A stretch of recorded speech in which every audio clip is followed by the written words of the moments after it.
Hey, what's up, everybody? Chad Calek here, and welcome back to the In a Crowded Room podcast for episode number 151, which will be another Q&A episode. It's been a while since we did those, and there's a lot of good questions here, so I'm going to get into it in just a second. First, I have two very important announcements for you. For those of you that enjoyed the long-form Blood Red Sky Notes from the Most Haunted Structure in the World special podcast series that I just put out for free for all of you guys to listen to. If you enjoyed that, the reason I put that out there is because I wanted you to see what the long-form storytelling felt like. If it's something you enjoy, there are two ways to support this podcast financially. And one of those ways is the special podcast series, in which I have another one that's completely done.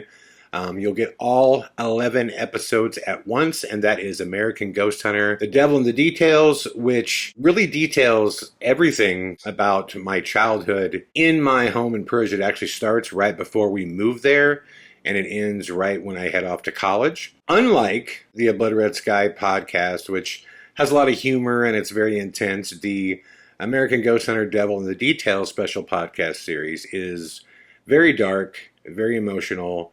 And if you've seen American Ghost Hunter, you'll probably really enjoy this because it fills in the blanks. 99% of what is in the Devil in the Details special podcast series is not in the American Ghost Hunter documentary. What's great about documentaries is they can tell a longer story, but that story took place over the course of, how many years? I mean, just my childhood alone in the house was 6 years and 20 to the end of that film. So even watching the documentary is like watching Cliff Notes, So what's great about the special podcast series is it really gets into the details of what was going on and reveals a lot, especially about the family dynamic and really what it did to us. Which I think is a very important aspect of the entire haunting. If you are interested in that, again, you'll get all 11 episodes at once. I will leave a link in the description box below where you can purchase it. And immediately after your purchase, within a few minutes, you'll get all 11 episodes and the links, and you can listen to it all in a row. And secondly, we are now closing in, I think, on 75 patrons, which is awesome. We're almost at the 50% mark of our goal of 200. My goal by Christmas is to have 200. So if you enjoy the podcast and you believe that it's worth your financial support, please visit our Patreon. You'll see all kinds of stuff in there for Patreon members that's unreleased. There's evidence, there's different graphics, there's unreleased music, photos from on set, stories, just all kinds of stuff that I haven't put out there to the public that I saved specifically for our Patreon supporters. And the best thing about my Patreon page is you choose your level of support. I firmly believe that if you can support me, you will, and you will choose the level that is the most comfortable for you, which is absolutely what I want. The Patreon link is in the description box below. And for those of you who cannot support financially, I totally understand. The way you can support and the way you've been supporting, which is amazing, is just by liking the video, commenting, and sharing the podcast with others. And please, if you haven't, make sure you subscribe to the podcast. It's growing rapidly. We're just about ready to click 12,000 people. So that's pretty amazing. So thank you guys once again. You mean the world to me. I love this podcast. I love doing it. I love where it's going, and I love that it's ours, and we're building it our way, which is awesome. Having said that, let's get right into the Q&A. You guys know how this works. I look for the most unique questions that have not been answered before. And this time we're going to start out with a few questions that were asked by multiple people. And let's just jump into it. The first one, Chad, did you see the footage of Ryan Upchurch being ran into by a ghost? What do you think? Now, I had 3 or 4 people sent me this video, and I did watch it. And if you haven't seen it yet, here it is right now, and I'll give you my thoughts afterwards. Okay, you're going to think this sounds crazy. You're probably going to think I'm crazy, but it's okay, because this does sound crazy. But I'm pretty sure I just caught a ghost bumping into me on camera while I was playing my piano.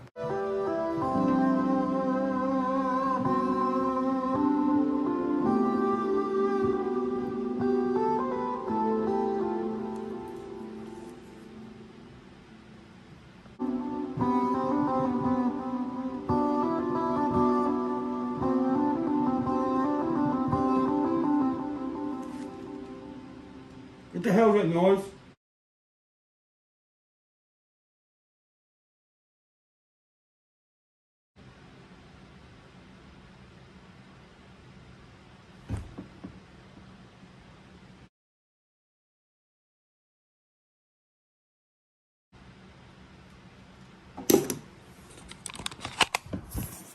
Okay, so when it comes to videos like these, as you guys know, I always preach context, context, context, meaning how real does the reaction look? Do you feel like it's, an honest video or that somebody, hoaxed it? Ryan's reaction here, by the way, I am familiar with Ryan Upchurch. He is a country rapper, I guess, and singer. I know he's absolutely huge in the Deep South. Uh, Young man, a lot of money, a lot of success. That's doing it, which is great. When I look at this video, he's in a dark room and he's obviously playing the piano, working out some melodies. And through his headphones, he hears something.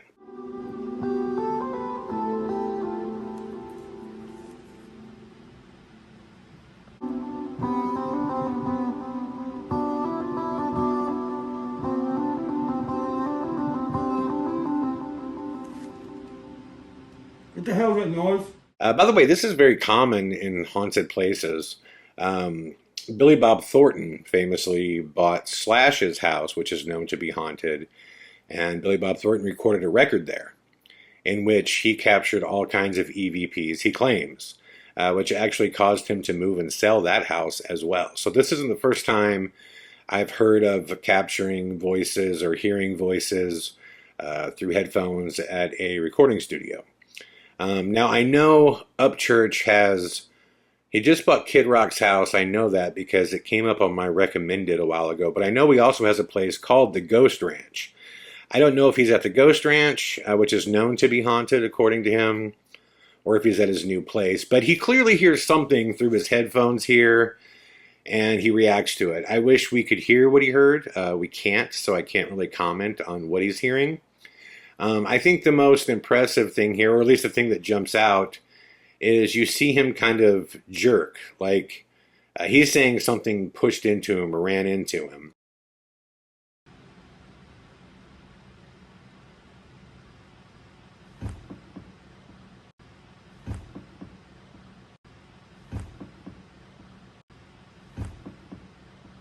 Who knows? It's hard to say. I mean, I know from watching a few other Ryan videos that, the dude doesn't shy away from his drugs. He loves his weed. He loves to party. All of those things, weed, mushrooms, coke, opiates, all of those things mess around with your brain synapses. And it's not rare to have a firing of the nerves. And that's kind of what this looks like to me, that he's freaked out and he just kind of jerks. Now, I'm not accusing him of being on drugs. If he was, that's fine. He's young. He's a musician. He's doing his thing. I mean, especially when it comes to songwriting, I actually support drug use. Think I'm crazy? Listen to The Dark Side of the Moon. Listen to Zoso. Listen to the greatest albums ever. They were all made under the influence. But seriously, I don't know what his state is. It's hard to see what happens there. He just kind of jerks. And then he also talks about his drum pad hitting a few times.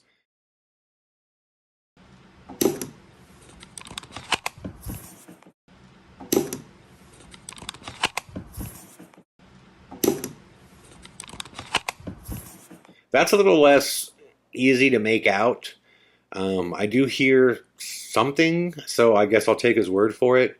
At the end of the day, I would chalk this up to a personal experience. Unless you were there, it's hard to know what really happened and what didn't.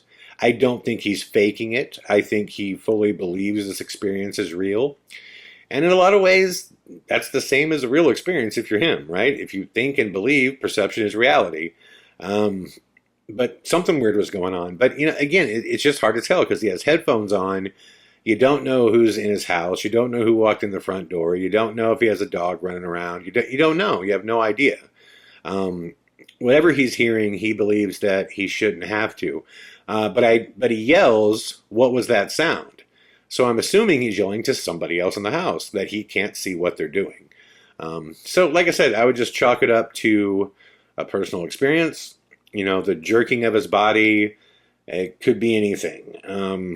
The idea that it's a ghost pushing him or hitting him is possible. But I don't know. I have kind of a hard time wrapping my head around that. But maybe, like I said, I think it's an authentic video, but there's not enough information here to really make a judgment on it. Another question that I got from multiple people is, what do I think happened on the set of Rust with Alec Baldwin? First off, guys, this is nothing new. This has been going on in Hollywood forever, and I mean accidents with guns or accidents during stunts. And most of the time they happen during independent films. It's commonplace that crews are treated like absolute shit during independent films. They'll be way overworked, way underpaid, often waiting to get their paychecks. It's just the nature of the business, and you know that going into it.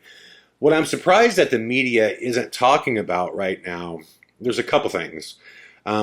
First off is the reason why a lot of these productions go to New Mexico, they go to Louisiana, or even Iowa for a while, is these local film commissions offer massive tax credit incentives, which is a way to almost double your money. In some cases, $2 to $1 for a tax credit.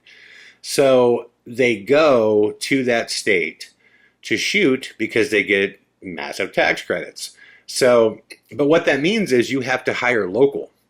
So, in Hollywood, where there's been, countless cop shows and SWAT shows and all that stuff, and they have, the gun game, the armorer, the prop master, all those things are down to a science.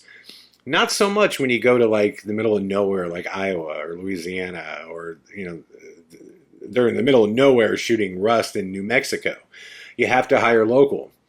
And a lot of times that means you're hiring inexperienced people, or there is a shortage of props and things like that. So you have to sometimes use the real thing. When I first heard Alec Baldwin shot and killed the director of photography with a prop gun, the sentence sounded weird, because prop guns, just so you guys know, the barrel's plugged. So there's nothing that can come out. So it wasn't a prop gun, it was a real gun. And my honest guess, if I could guess what happened, well, before I get to that, the other thing I wanted to talk to you about that I wish the media would talk about more is there's a chain of command for these things. Typically, it'll start with, the armor and the prop master work together, and all the guns and the ammunition, and which should be blanks, are all pretty much locked up where only the armorer would have access. And once the armorer takes the gun out and basically gets it ready to use, which would be blanks, it'll typically go to either the prop master, or it'll go directly to the on-set producer, to the first AD, to the director, and then to the actor. Well, remember, everybody's just trusting that very first person. So if you're the armorer and you say, here's this weapon, it's ready to go, and you give it to either your on-set producer or your first AD, that's not their world. So they're like, okay, ready to go. So they give it to the director, and he says, okay, ready to go. And he hands it to the actor and says, okay, ready to go. But it's all going back to the armorer. So if you have an armorer that doesn't know what the fuck they're doing, this stuff could happen. I mean, and it's happened over and over again. There have been numerous people in Hollywood that have been killed from being at locations where there aren't proper prop weaponry, and they're using real weaponry with blanks. Brandon Lee was killed doing this. And there's accidents that happen all the time. The stunt woman for Mila Jovovich, Resident Evil, just lost her arm. Like, her entire arm just got, cut off, 2 years ago. In a mistake that was made during a scene where they were setting up a stunt. These things, they just happen. Now, my guess is probably the above the line, the producers, the actors, in between shoots and in between filming on days off and stuff. Helena Hutchins, the DP who died, she was posting videos on her day off of her riding riding horses, and saying, one of the great things about working on an indie western is you get to ride horses on your day off. My guess is these guys took these guns, these Colts, and probably had, went to a shooting range or went out, actually wanted to shoot them, and did. And it was probably a live round that was just kept in the weapon. And someone forgot. Remember, when you're on set like this, it's not like there's 10 moving parts. There's like 600 moving parts at once to make, light and sound and action and acting and everything come together at once to create what appears to be a real scene. So it's very, very simple for things like this if you don't have a true professional, handling the armorer duties or the prop master duties, which again, they have to hire local to get the tax credits. They can't come shoot the film in New Mexico and then bring all the pros from LA or up in Vancouver or even New York. They got to hire local. And needless to say, a lot of the people that they're going to hire locally are just not the best. So unfortunately, this happens. I've seen a lot of people say they should look into the relationship between Alec Baldwin and the DP. Well, listen, they should look into everything, right? Because you never want to, exclude anything. A woman died. So I would hope that every stone is uncovered. But I would find it highly unlikely if Alec Baldwin had some kind of beef or some kind of, I think I saw online, maybe they had a relationship and it went sour, like every crazy conspiracy theory you can imagine. I would find it highly unlikely that he would choose that method of killing her. Nonetheless, he did fire a live weapon, and he did kill her. So will he face manslaughter charges? He probably should, because, accidental homicide is manslaughter. So will he get out of it? He's the rich and powerful. You guys have seen how this works. And the law does not abide to everybody the same way. And he's got plenty of money. So my guess is, either he'll get completely off or he'll get some kind of, probation or something like that. But who knows? We will see. I'm usually pretty good at guessing these things, but, you never know. But that's what I think about the Russ situation. It's going to get more interesting as they keep going. So, okay, and I got this question from a lot of people. Should Dave Chappelle be canceled for his Netflix special? Guys, I watched that whole Netflix special, and I don't understand the beef. I mean, Dave tells this beautiful story at the end of his close friend who is trans. And, he gave this girl a shot to open up for him and tells this wonderful story and basically her point of view about her life. And then it ends in tragedy as she kills herself. And he's practically breaking down. He's just telling the story. And I just don't understand. Clearly, Chappelle is not, against anyone or anything. He even talks about that. He makes fun of everybody. And let's not forget, he's a comedian. He's making fun of everybody because there's humor in everything. So I don't understand it. A lot of these cancel things I don't understand. I don't understand the public's desire, whether you believe he did something wrong or not, the desire to go, oh, he misspoke or something, so I want him to lose everything in his life and his way of living. You know what I mean? I want everyone to drop him and no one to work and take everything from him. It just seems so fucking evil, man. I don't understand, I watched the special. I don't understand all the upheaval over it. But beyond that, I don't understand wanting people to just suffer for a mistake. If you think he made one, I don't know why the answer would be make them suffer and cancel them and hurt them. And look, the world has teeth, man. Every walk of life gets made fun of.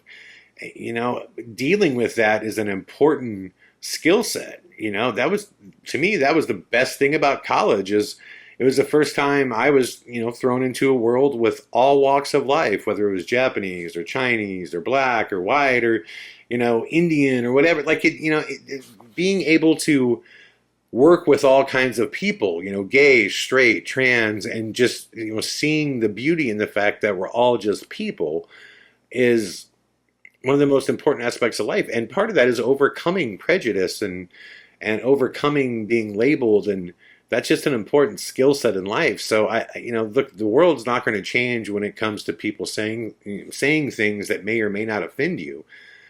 How you respond to those things, I think, is the important thing. And I'm just not a big, bloody vengeance guy. I don't know. I think the whole thing is really, really weird. Also, because I did that podcast on Gabby Petita and Brian Laundrie, it says, the question is, I get this from a lot of people too, what do you think about how the Brian Laundrie case ended? Do you think it's weird that the parents found his stuff when the police couldn't?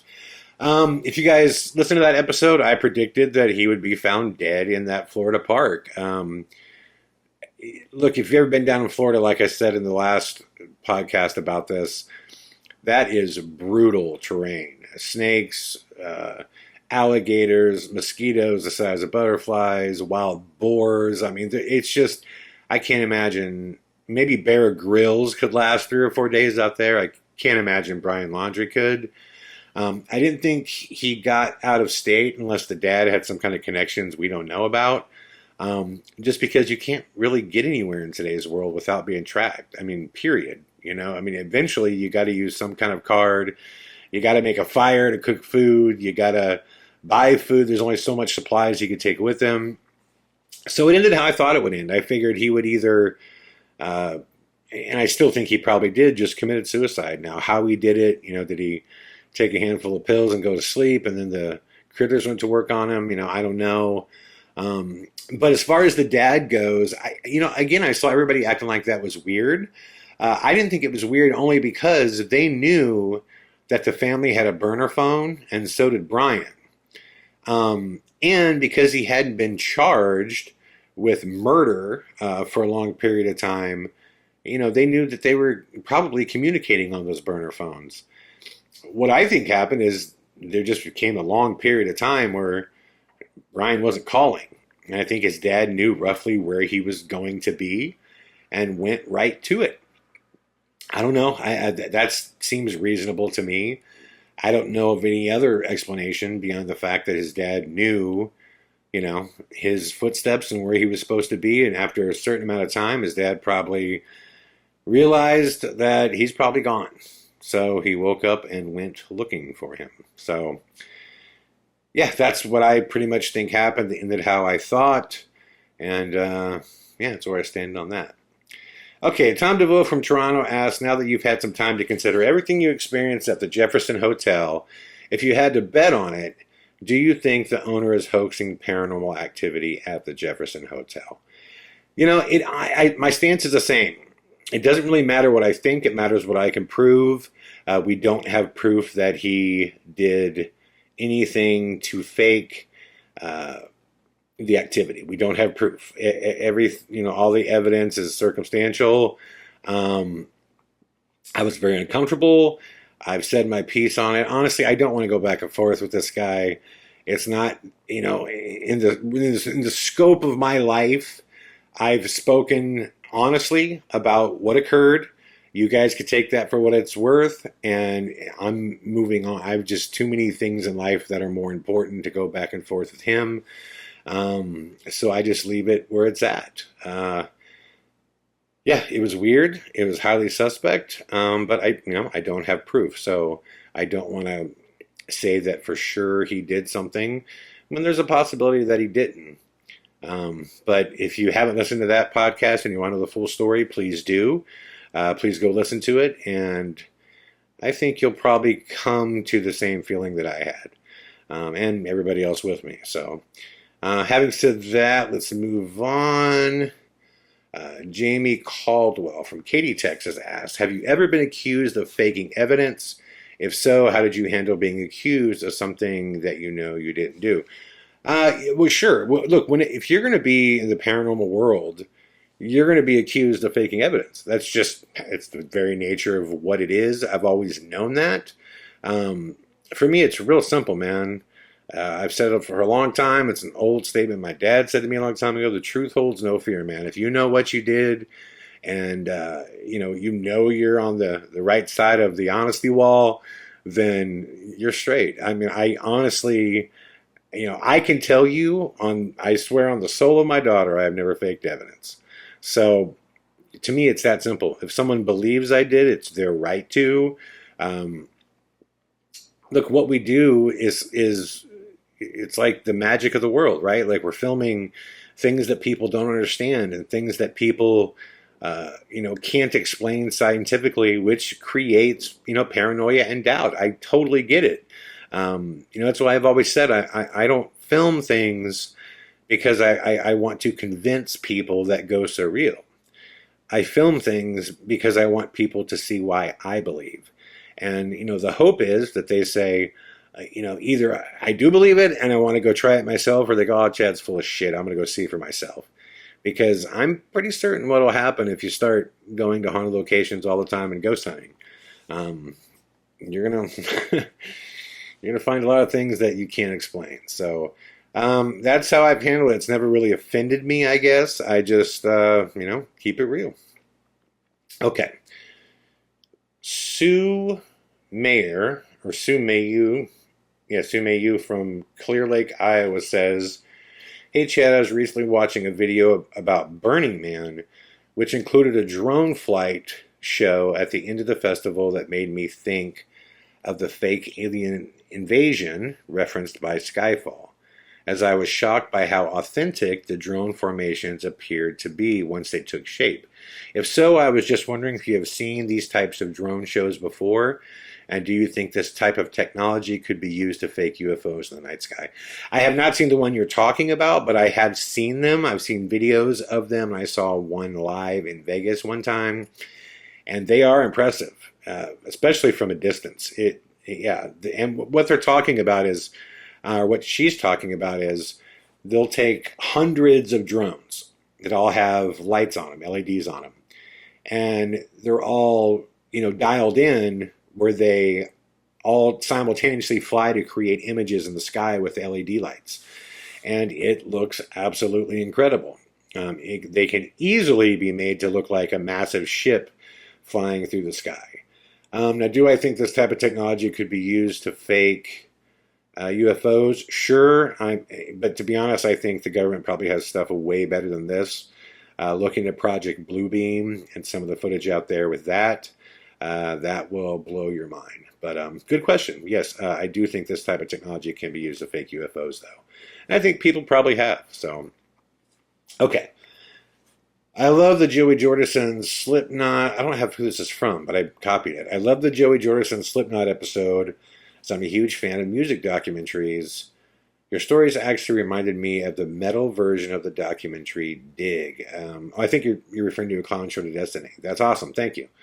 Awesome. Or also, I recently found your In a Crowded Room music and was shocked by your vocals. Is that really you singing? Also, did you sing for 35-inch Mutter? And lastly, I was wondering where I could hear full 35-inch Mutter songs. 35-inch Mutter, there's a number of people have uploaded it on YouTube. Instead of putting the 3.5 and the inch like sign, or like the parentheses in, just type out 3.5 space inch space Mutter, and a bunch of Mutter songs will come up. I did not sing in 35-inch Mutter. I played bass in that band, and I wrote most of the music with our drummer Dave. It was a lot of fun. If you guys have seen The Clown Show to Destiny, it was a wild time between us and Slipknot, and just a wild life experience in general. And again, a updated version of that film will be coming out in the future. Okay, Alice Walters from Columbus, Missouri asks, how's your health been since overcoming the Delta variant? Good, but yeah, it was a slow recovery. I went through a good 16 days that was brutal, and before I felt better, but it still took a while to feel like back to normal, you know? So for those of you out there, man, I pray you don't get it. It was not fun. And I would like to point out I was vaccinated too, and I still got it. So there you go. Doesn't stop it for sure. If you get the vaccine, you should know that. Okay, where are we at now? I know there's just a lot of questions this time that are really good. Javier Santos from Baltimore, Maryland says, what is the typical yearly salary of an independent filmmaker? I'm a 19-year-old content creator that is interested in a career in independent film, but I can't find any information on the average income for indie filmmakers. Well, one, if you're worried about that right now, in all honesty, you should probably choose a different career. You can't find any information on indie filmmakers because it widely varies. But I can tell you early on in your career, don't plan on making a penny. My first 5 years, I didn't make a dollar. You have to, prove yourself, and you got to get people to back you, and you got to go out and make a great film. And that's, easier said than done. Most films are shit. That's just a fact. And it's a tough road to hoe. And if you're already worried about yearly salaries before you've even started, that is not the path of the independent, filmmaker or artist. It's going to take time to build up a fan base. It's going to take time to sharpen your skills, man. I mean, making a film, bringing together, light and sound and melding them in a way that works and creates something entertaining and interesting and can hold people's interest. You're making this from a blank canvas. It's like songwriting. It's like one of those things that you can't explain where it comes from or how it happens. It just happens. But over time, you can get better at whatever that magic is. Your brain's a muscle too, I believe. I mean, I know it's not like literally a muscle, but it's like the more and more you use it, the more and more you get better at your skill set. And usually when people start making films, they're just so fascinated that they made anything, they think everything is great. When it's shit. I've made a billion shit films, man. Like little 20-minute films, 10-minute films. Like, it's hard, And then suddenly one day you kind of get it and it clicks. And, if you're really serious about it, work on your skill set, move to LA and, put what you do against the best in the world and see how you fare. It's a tough road to hoe, but I wouldn't be worrying about what your salary is going to be because it's going to be whatever you created, And if you're 19, you're probably starting from nothing. So, just figure out how to hustle and go for it if it's your dream. But if it's about the money right now, it's probably not the right road for you. That's my honest, and I don't mean to detour you. I'm just saying that's my honest opinion. So, okay, Grady Landry, not laundry, Grady Landry from Nashville, Tennessee asks, why do you think things have gone so quiet when it comes to UFOs? Because I think something big is about to happen. I think that's why the Gabby Petito story took over and became like, there's something like ultimately special about this story. This piece of shit boyfriend killed this girl and flew home. That happens every day. Think of how many deaths and murders happen in just one major city in America, you know what I mean? And like no one gives it any coverage. And this one story, becomes like the top headline story for like 2 months and just kills every other story. So I think that was distraction. I've been seeing all kinds of crazy footage of UFOs and weird things that are happening. NASA just announced that they actually created an engine that they believe goes faster than the speed of light. Like they announced this and it's not in the news. So, you tell me why that's not in the news.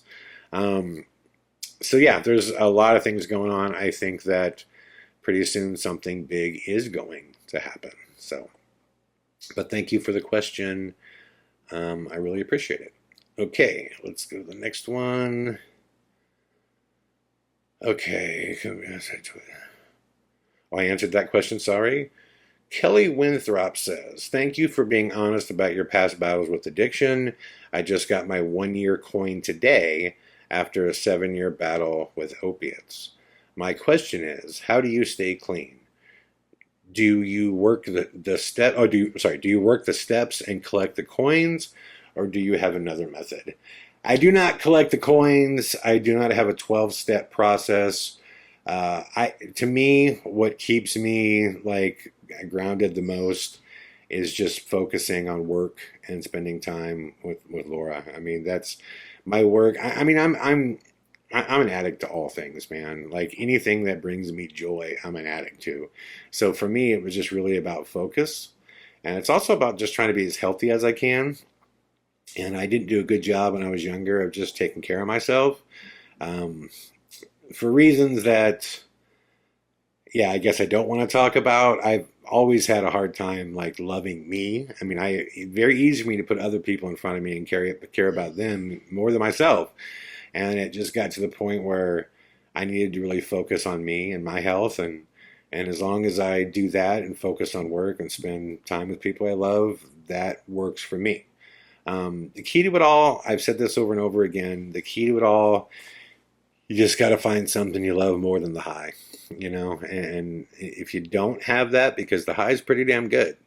Um, but if you don't have something you love more than it, then it's a tough battle. You're probably going to lose it, and we've seen that a lot. So I would say, yeah, I don't do the coins. I don't do the 12 step. But I look, if it works for you, whatever works for someone. If someone showed up tomorrow and or whatever messaged me and said, it keeps me clean, playing Call of Duty and eating grapes, I would say, great. If that works for you, do it. You know what I mean? So whatever works for whoever, I think is cool. And the last question here, Janet from Nome, Alaska, which Nome, Alaska, hello, Nome, says, over the course of your entire relationship with Laura, what was the single hardest thing you and Laura had to overcome that could have ended your relationship for good? I already got clearance from Laura to tell this story because when I read this comment, I kind of asked her too. And there was a situation my sophomore year in college that could have definitely ended us. Now, Laura and I started dating when we were 15, okay? So by the time we got to college, we went to different colleges. And like I said, the thing that I love the most about Laura is she is just highly intelligent and she is just a realist. So when we got to, or before we went to college, we talked about, what do most people break up over? And usually they break up over cheating, right? And we both agreed that cheating, what hurts the most about it isn't the sexual act, it's the lie, right? It's the lie. So we both agreed that, listen, you're going to go to college, you're going to do your thing, I'm going to go to college, I'm going to do my thing. We're going to see each other as much as we can because we're about a 3-hour drive apart. But I don't want to lie to you and say, I'm never going to mess up. And I don't, I'm talking to her and I'm saying, and I don't, think that you won't ever mess up. So basically what the agreement was is Laura pretty much said, you're a grown man, handle your business, just don't ever let it come into our life. I'm not, playing second fiddle to anybody. I don't need to know what you do, but I need to know that you're safe and that you're going to, honor me. You're not going to lie about me. And I agreed to all that. And because I don't believe in the double standard, I said the same thing. In fact, I said to her, if you mess around with some dude or whatever, and it's just some one night thing, like, just lie to me. Just don't ever tell me. I don't want to know. And that's kind of how it went. And, what was cool is we kind of found each other or found ourselves driving to see each other a lot more than we thought. And, she would come to my college or I would come to hers. But there was also plenty of times where we didn't. Well, I made the mistake of there was a specific girl that I genuinely liked as a person. But she knew all about Laura. I told her, from the jump, from day one, like, look, I have a girlfriend. Like, if we do whatever we do, then that's just that. It's like, you're not my girlfriend. It's friends with benefits type of thing. And if you're cool with that and you understand that when Laura comes to town, like, you're a ghost. Like, I don't, you can't be in my life if Laura's into town. If you're cool with that, then I'm cool with this. And she totally agreed. This girl, I'll just call this girl Melissa. Um, because she is a wonderful girl and she has a family now and she's married and I wish her the best. I really do. But Melissa in the beginning agreed. And I made the mistake of just spending way too much time with her because I liked her. And That is not what Laura meant either. Laura meant, look, if you're out with your band, touring and doing whatever, and things happen, one night stand type of stuff, like, be safe, you know, don't do anything stupid, but just handle your business, and I don't need to know, because Laura realized that Laura was very good friends with my friends, my guy friends, all the time. They loved her, she loved them, and she also knew, like, they never felt like they had to hide anything around her. So she knew that, like, all my guy friends all cheated on their girls. So Laura was just like, listen, if there's, all five of your guy friends are cheating on their girls, you know, why would I believe that the sixth one, being you, isn't? So she's like, just don't. I don't want to be that. I don't want to be lied to, and that was her whole thing, which I understood. Um, so the whole thing just got kind of weird, and for about a good year, it was fine. Laura would come, and Melissa would disappear, and it was fine until it wasn't. And Laura showed up one weekend, kind of unexpected. And I initially had plans with Melissa that weekend, and I had to call her and say, "Hey, listen, Laura's coming into town, so sorry, I'm not going to be around. I'll just talk to you next week sometime."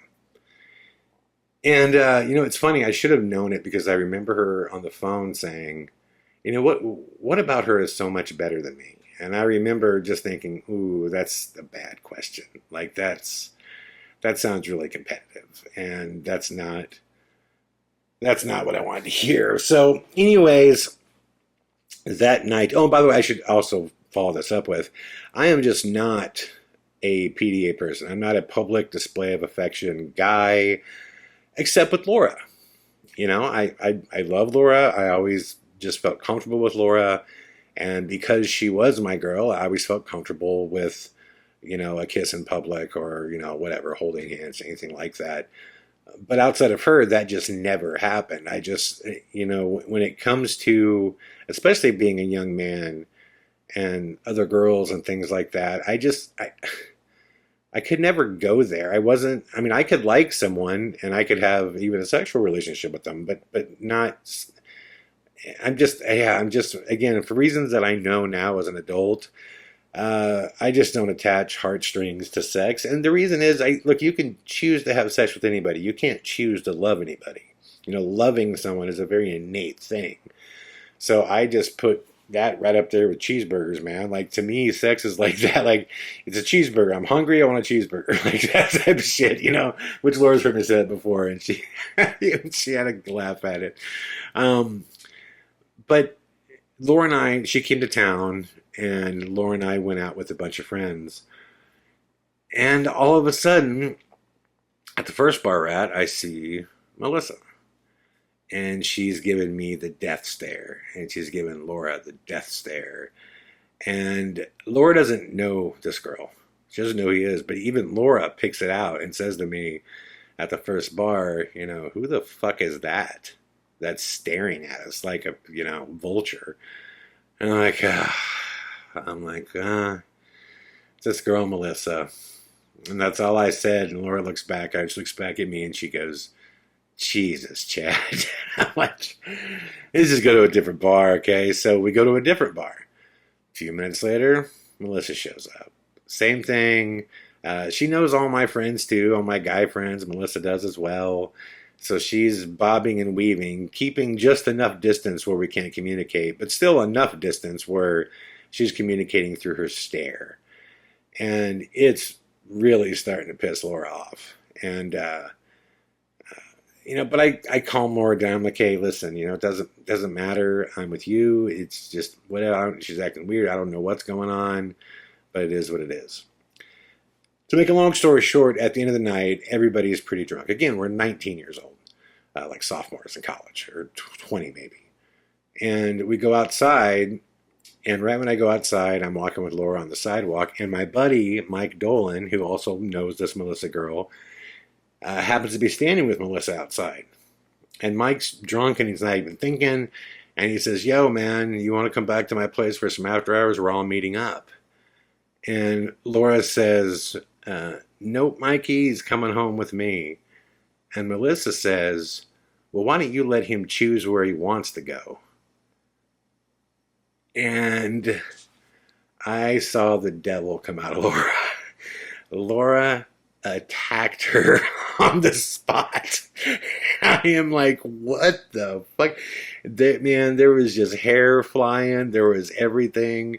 So my buddy Mike pulled Melissa apart. I pulled Laura apart from her. Literally, I carried Laura 2 full blocks because she was kicking and fighting and screaming.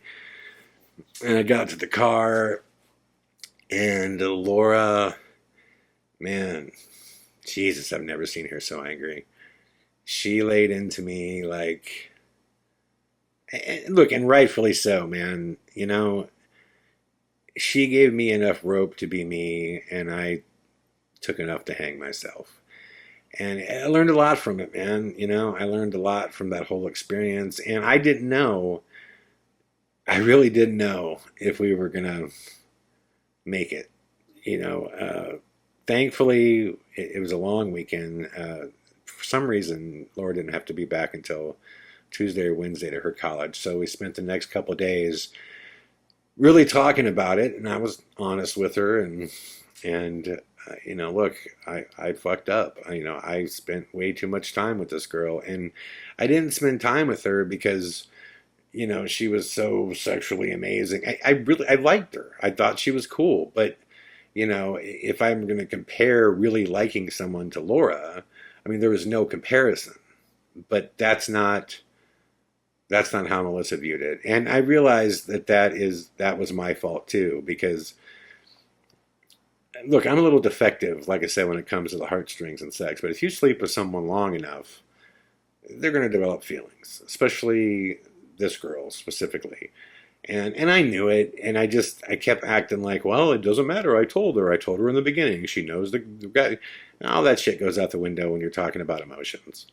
And look, I felt bad for her, but I felt worse for Laura because we had our conversation and we had what we agreed to, and I fucked up, you know. So again, there was a window where it was pretty unsure as to what was going to happen. And it was a trust thing. I mean, it's the thing with trust is, you know, when it's lost, it's just so hard to get back. Most of the time, you can't. In this situation, I think the reason that it did come back over time is just, again, we were just very young. We were in a weird situation. We weren't together. You know, we weren't living together. I mean, we were together as a couple, but we weren't living together.